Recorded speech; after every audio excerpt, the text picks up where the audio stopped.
राहुल गांधी ये भी अब उठा रहे हैं सवाल कि मोदी जी पहले तो कश्मीर सीना चौड़ा करके आते थे, अब झुक कर आते हैं। देखिए, सीना चौड़ा करना और सीना झुकना ये उम्र के साथ होता है। एक जवान पट्टा होता है, वो अगर पुशअप 10 भी मार देना तो उसकी छाती 2 इंची बढ़ जाती है, ठीक है। और एक बुजुर्ग वो सिर्फ इतना ही कर सकते हैं, पार्कों में चहल कर नहीं कर सकते हैं। तो कहीं ना कहीं उनके ऊपर चुनाव का भी दबाव था, जो झुक गए वो, और कहीं ना कहीं उम्र का भी दबाव है। जब आदमी की उम्र 70-75 हो जाती है तो इन घुटनों में दर्द होने लगता है, कमर लटक जाती है, तो कहीं ना कहीं एक सोचने वाली बात है।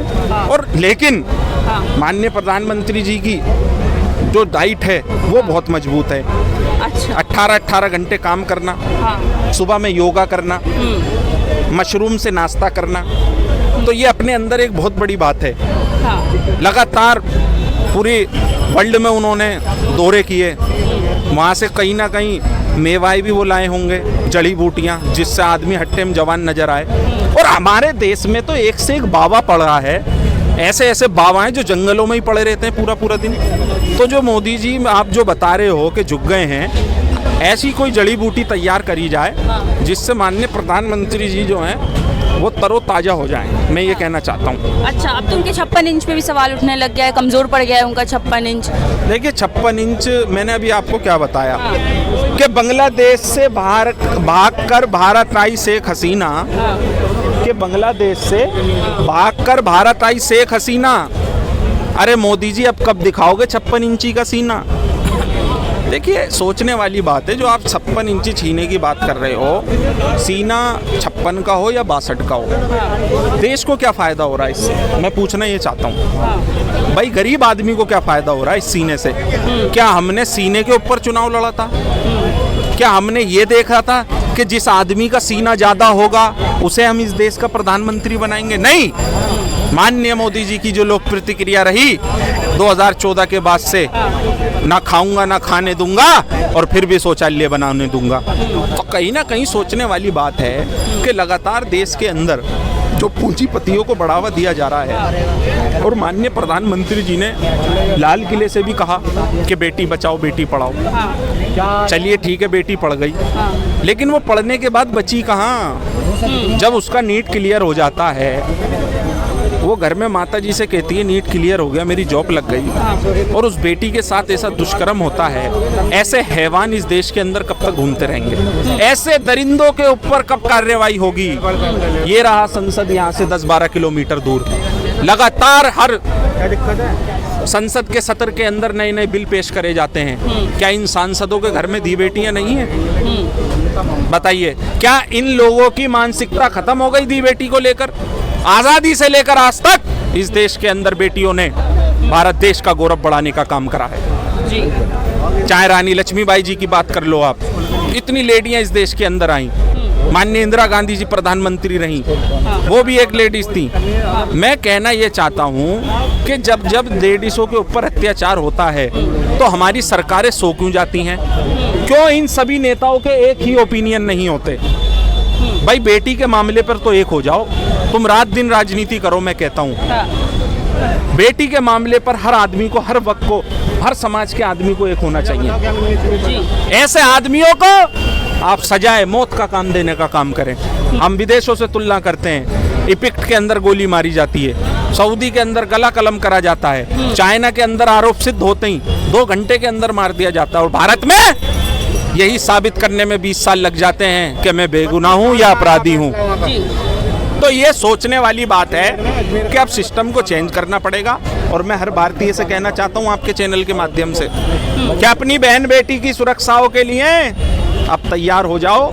हर भाई जिम्मेदारी ले अपनी बहन बेटियों के लिए कि हाँ, मैं तैयार हूँ शास्त्र लेकर।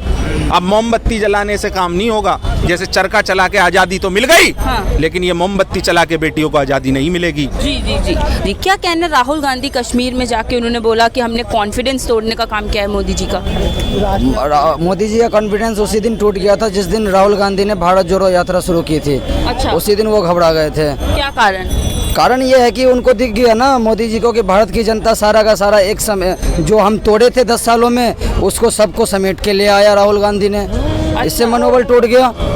भारत की जनता, जब जनता जिसके साथ होगी वो तो फिर फख्र से चलेगा, और जिसका साथ छोड़ देगी वो फिर घबराहट तो उसके अंदर आएगी ना, बौखलाहट भी आएगी, घबराहट आएगी, सब कुछ आएगा। हाँ। वही चीज़ है। मोदी जी ने क्या तोड़ने का काम किया था? बिल्कुल, उन्होंने किया मोदी ने टुकड़ों टुकड़ों में बांट दिया। और जब देश की जनता टुकड़े टुकड़े में बंटती है, उसके बाद देश कमजोर होता है। जिस देश की जनता बट गई जाति में, तो उसमें छोटी जाति में, हिंदू मुसलमान में, तो वो देश कमजोर हो गया। और इसी को एक करने का काम राहुल गांधी किया। इस चीज़ से अभी बौखलाए हुए हैं मोदी जी, और उसका रिजल्ट भी आपको 2024 में एक झलक मिल ही गया, और धीरे धीरे करके हर एक स्टेट में मिलेगा, और उसके बाद फिर पूरे देश में और मिलेगा। बिल्कुल मिलेगा। अच्छा, राहुल गांधी ने भी कश्मीर में ये बोला कि हम यहाँ मोहब्बत की दुकान फैलाएंगे, जो यहाँ नफरत फैली उसको खत्म करेंगे। तो कौन नफरत फैलाने का काम कर रहा है? भाजपा क्या नफरत फैलाए? राहुल गांधी मोहब्बत को ही लेके निकले थे, और वो पूरे देश में मोहब्बत फैलाने का ही काम किया, और लोगों को मोहब्बत दिखा भी। और कश्मीर में भी वो मोहब्बत की बात किए, तो वो मोहब्बत बिल्कुल देंगे। और जो ये नफरत मोदी जी का शुरू से चलता आया है, कभी सिख भाई के पास जाते हैं तो उसके हिंदू के अगेंस्ट भड़काएगा, मुसलमान के पास आएगा तो हिंदू के अगेंस्ट भड़काएगा, और हिंदू के पास बैठेगा अपर कास्ट के पास तो दलित के अगेंस्ट भड़काएगा। तो नफरत तो इनके रगों में भरा पड़ा है कि कैसे किसको तोड़ना है। ये लोग एक ना हो जाए, अगर एक होगी तो हम लोग अपना रोटी सेक नहीं पाएंगे। तो इनको पता है, इन्होंने जनता की वीकनेस ही को पकड़ लिया कि जनता को तोड़ा कैसे जाए, और उनका सीधा सीधा उनको मिल गया कि जब तक जितना नफरत फैलाएंगे उतना रोटी सेकेंगे। तो वो नफरत फैला के अपना रोटी सेक रहे हैं। बिल्कुल। अच्छा, राहुल गांधी की जैसे तस्वीर सामने आई जिसमें वो आइसक्रीम खाते हुए दिखे कश्मीर में, अब उस पर भी बोला जा रहा है कि मोदी जी को थैंक्स बोलिए कि वहाँ इतने ऐसी स्थिति हो गई है कि आप आइसक्रीम खा सकते हैं। देखिए, राहुल गांधी जमीन पे बैठ भी जाएंगे, उस पे भी वो बातें करेंगे। मोदी जी की अपनी मन की बात सारी हो गई खत्म, तो अब उनकी बात ही राहुल गांधी से चल रही है। कल को राहुल गांधी न हो तो इनको खुद के मुद्दे पे कुछ बोलने के लिए कुछ रहेगा ही नहीं। वो बैठ के चले आएंगे।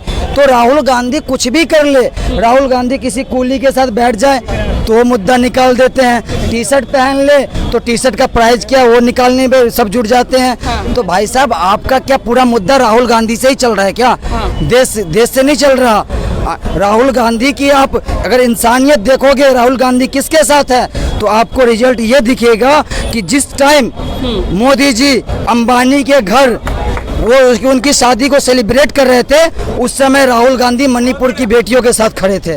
तो ये देखो ना कि मोदी जी किसके सरकार हैं। इसका सीधा सीधा मतलब है कि आप बिजनेसमैनों के हैं, पैसों वालों के हैं, और राहुल गांधी गरीबों का है, क्योंकि वो गरीबों के साथ वक्त गुजार रहा है। आप कितनी बार गरीबों के साथ वक्त गुजार रहे हैं? तो आप तो जो घर भी दिखाते हैं, जो जिनको घर मिलता है उनसे पूछा जाता है कि आपको घर कब मिला, तो वो भी बोलते हैं कि कल ही मिला है। तो जब मोदी जी आने वाले होते हैं तब किसी को घर दिलवा देते हो, पहले से देते नहीं हो। तुम्हारे फोटो पे फोटो, मतलब इनको तो फोटो खिंचवाने का और टीवी पे आने का शौक रह गया है। राहुल गांधी को ये शौक नहीं है, उनको जनता के बीच रहने का शौक। मोदी जी तो बोलते हैं कि हम 18 24 घंटे सिर्फ जनता के लिए काम कर रहे हैं। हाँ, वो करते हैं। 18 घंटे 24 घंटे काम करते हैं। हो सकता है अडानी के लिए करते हो, क्योंकि तरक्की तो उन्हीं का हो रहा।